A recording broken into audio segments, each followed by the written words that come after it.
2026년 7월 22일, 테슬라가 이번 분기 성적표를 공개했습니다. 회사 역사상 가장 많은 돈을 벌어들인 분기였습니다. 신기록이었죠. 그런데 발표가 나온 직후 주가는 오히려 뒤로 밀렸습니다. 최고의 매출인데 시장은 왜 웃지 않았을까요? 오늘 그 이유를 하나도 안 어렵게 풀어드리겠습니다. 테슬라 2026년 2분기 성적표, 그리고 실적 발표 뒤에 이어진 컨퍼런스 콜에서 나온 이야기까지 함께 정리해 보겠습니다. 순서는 이렇습니다. 먼저 숫자를 보고요. 그 다음 이익이 왜 줄었는지 세 가지로 나눠 보고요. 마지막으로 발표 뒤 컨퍼런스 콜에서 어떤 이야기가 나왔는지 정리하겠습니다. 본론 들어가기 전에 큰 그림을 하나 그려볼게요. 어떤 식당이 이번 달에 손님을 역대 가장 많이 받았어요. 그런데 손님을 끌려고 가격을 확 깎았고, 번 돈은 전부 미래를 위한 대공사에 쏟아부었습니다. 그래서 손님은 최다인데 정작 이번 달 통장에 남은 돈은 오히려 마이너스예요. 오늘 테슬라 실적이 딱 이 모양입니다. 이걸 머릿속에 담고 숫자를 보면 훨씬 쉽습니다. 먼저 좋은 소식. 매출은 282억 달러, 작년 같은 기간보다 26% 늘었습니다. 2분기 기준 역대 최대치예요. 사실 테슬라는 1년 넘게 매출이 뒷걸음질 치고 있었는데 이번에 오랜만에 다시 성장으로 돌아섰습니다. 최근 1년 매출을 다 더하면 처음으로 1,000억 달러를 넘겼고요. 여기까지는 분명한 호재입니다. 그런데 여기서 분위기가 갈립니다. 매출은 시장 예상보다 잘 나왔어요. 문제는 이익입니다. 회사가 실제로 손에 쥔 이익을 주식수로 나눈 값을 주당 순이익이라고 부르는데요. 이게 시장은 0.53달러쯤을 기대했는데 실제로는 0.33달러가 나왔습니다. 예상을 크게 밑돌았고 작년보다도 18% 줄었어요. 매출은 신기록인데 이익은 뒷걸음, 이 엇갈림이 오늘의 핵심입니다. 얼마나 줄었는지 볼까요? 자동차를 팔아서 남긴 순수장사 이익, 이걸 영업이익이라고 하는데요. 이게 1년 만에 57%, 그러니까 절반 넘게 사라졌습니다.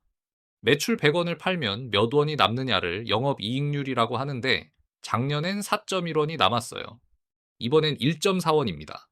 장사는 훨씬 많이 했는데 남는 건 훨씬 적어진 거죠. 자, 그럼 자연스럽게 질문이 생깁니다. 이렇게 많이 팔았는데 왜 이익은 줄었을까? 이유는 크게 세 가지입니다. 하나씩 볼게요. 첫째, 싸게 팔았습니다. 이번 분기에 차를 48만 대 넘게 팔았어요. 작년보다 25% 늘었고 2년 만에 처음으로 판매가 다시 증가했습니다. 그런데 이렇게 많이 팔린 데는 이유가 있죠. 가격을 깎았기 때문입니다. 그래서 차 한 대를 팔 때 남는 이익의 비율이 시장 기대보다 낮게 나왔어요.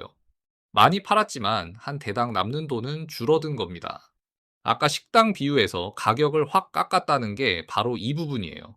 둘째, 공짜로 들어오던 돈이 크게 줄었습니다. 테슬라는 그동안 규제 크레딧이라는 걸로 쏠쏠하게 돈을 벌었는데요. 쉽게 말하면 다른 자동차 회사들이 환경 기준을 못 맞추면 테슬라한테 친환경 점수를 사가야 했어요. 테슬라 입장에선 거의 공짜로 들어오는 순이익이었죠. 그런데 미국의 전기차 세금 혜택이 사라지면서 이 점수를 사가던 돈줄이 확 줄었습니다.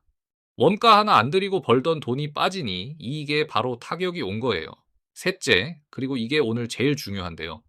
번 돈을 전부 미래에 쏟아붓고 있습니다. 공장을 짓고 인공지능 컴퓨터를 사고 자율주행과 로봇을 개발하는 데 들어간 돈이 작년에 2배가 넘었어요. 그 결과 벌어서 쓰고 실제로 손에 남은 현금이 이번엔 마이너스로 돌아섰습니다. 회사는 이걸 숨기지 않고 오히려 지금이 가장 크고 흥미로운 투자의 시기라고 표현했어요. 아까 식당이 번 돈을 전부 리모델링에 넣은 것, 바로 이 대목입니다. 여기서 자연스럽게 궁금해집니다.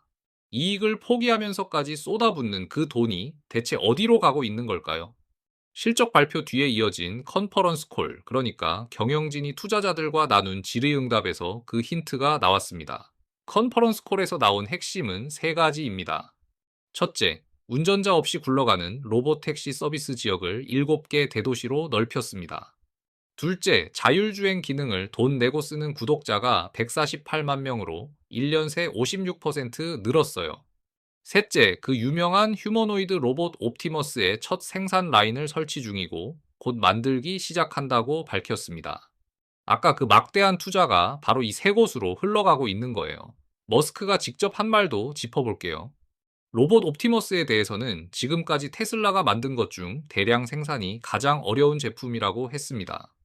부품을 사올 공급망 자체가 아예 없다고요. 그래서 처음 만드는 로봇은 팔지 않고 학습과 훈련용으로 쓴다고 했습니다. 기대는 크지만 아직 갈 길이 멀다는 솔직한 인정이죠. 참고로 투자자들이 스페이스X와 합칠 거냐고 묻자 머스크는 어닝콜에서 회사 합병 얘긴 할 수 없다며 슬쩍 피해갔습니다. 회사가 던진 메시지를 정리하면 이렇습니다. 지금 이익이 적은 건 미래를 위해 돈을 쏟아붓고 있기 때문이다. 실제로 밝은 신호도 있어요. 주문해 놓고 차를 기다리는 대기 물량이 2023년 이후 가장 많다고 했거든요. 수요는 살아있다는 뜻이죠. 다만 재무 담당 임원은 운영 비용은 올해뿐 아니라 앞으로도 계속 늘어날 것이라고 못 박았습니다. 즉, 이 이익이 적은 투자기가 이번 한 분기로 끝나는 게 아니라는 얘기예요. 그래서 이번 실적은 보는 사람에 따라 정반대로 읽힙니다. 밝게 보는 쪽은 자동차 판매가 2년 만에 살아났고 대기 물량도 최대이니 본업이 회복 중이라고 봅니다. 반대로 걱정하는 쪽은 한 대당 이익은 줄었고 손에 남은 현금은 마이너스인데 로보택시와 로봇은 몇 년째 곧이라는 말만 반복한다고 지적하죠. 둘 다 같은 실적을 보고 하는 말입니다. 결국 오늘의 핵심은 이 한 줄입니다. 테슬라는 지금 자동차 파는 회사에서 인공지능과 로봇 회사로 정체성을 갈아타는 중이라는 것. 그래서 이익을 일부러 미래에 재투자하고 있는 거예요. 문제는 시장은 이미 그 미래의 꿈에 아주 비싼 값을 매겨둔 상태라는 겁니다. 미래값을 미리 다 치러놨는데 정작 지금의 성적표가 나빠지니까 주가가 웃지 못한 거예요. 초보 입장에서 오늘 딱 하나만 가져가신다면 실적 발표 하나로 방향을 단정하기보다 이 회사가 지금 무엇에 돈을 걸고 있는지를 이해하는 게 먼저라는 점입니다. 오늘 내용을 한 줄로 정리하면요. 매출은 역대 최대였지만 싸게 팔았고 보조금이 끊겼고 번 돈을 전부 미래에 쏟아부으면서 이익은 크게 줄었습니다. 테슬라는 지금 자동차 회사에서 인공지능과 로봇 회사로 갈아타는 투자기에 들어섰다. 이렇게 이해하시면 됩니다. 도움이 되셨다면 구독과 좋아요 부탁드리고 다음에 더 쉽게 풀어드리겠습니다.